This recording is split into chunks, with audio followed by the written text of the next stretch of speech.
One night, I woke up very sick and disgusted. Now I just had my tonsils taken out, so I didn't care. Thought that was normal. Now to let you know, this was back in 2005, when I was 11. I am now 19 and still hate everything about the day of May 16, 2005. You're gonna read about what happened to me from about 8:15 p.m. to 4:30 a.m. May 15 to 16 of 2005. I complained to my mother at about 6:30 that my throat hurt. She told me to go to bed and let it pass. I nodded and walked to my room. Now, one weird thing was that I had no idea why the hell my door was closed. As I came out of my room to tell my mom about my throat, I left my room but did not close the door. I was confused.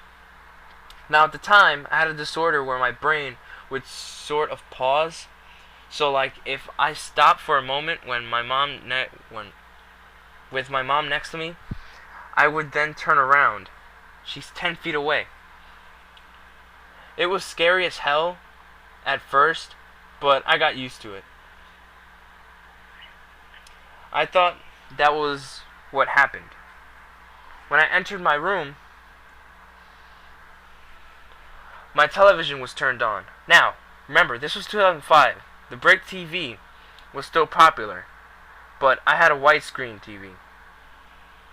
The ones that didn't scream the static noise, but it was turned onto a non-existent channel. Postpod. I was confused. Yet again, I called for my mom. She entered the room and asked me what I wanted.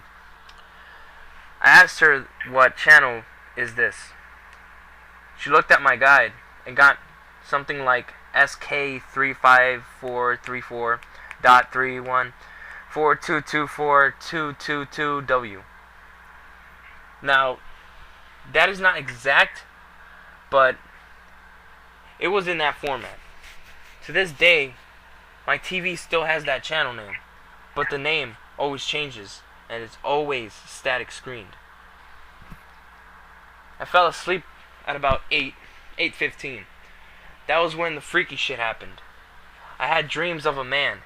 He looked like he was maybe 30, no more than 40. He had a beard that wrapped around his mouth and connected to his sideburns. He was in a dark blue suit, a cowboy hat, and black pants. He followed me everywhere in the dreams, and I am saying everywhere. He is even in some of my dreams today. He would often rape me or tie me up and slowly murder me.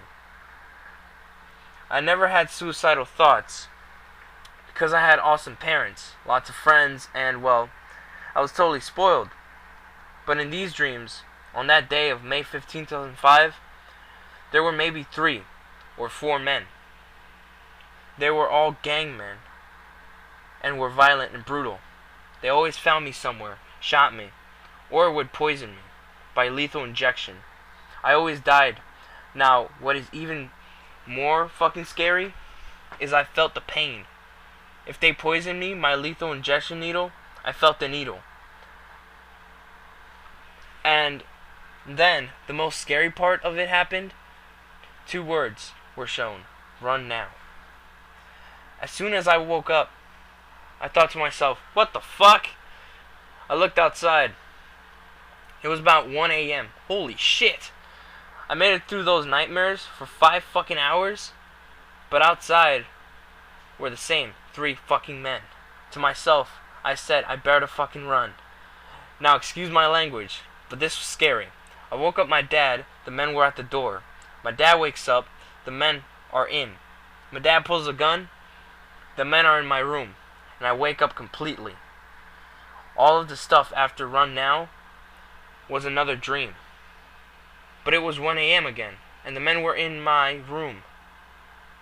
They pulled out the needle. But behind them, my dad shoots the man with the needle. The other 2 attack my father and retreat like pussies. My father died by lethal injection. I couldn't believe it. Now, I still have the video of the occurrence. But I will not upload it under any circumstances, as it is too violent. Lots of blood and a real man is shot. I recorded in my room because I like ghosts. They were cool. But you might be next. Run now.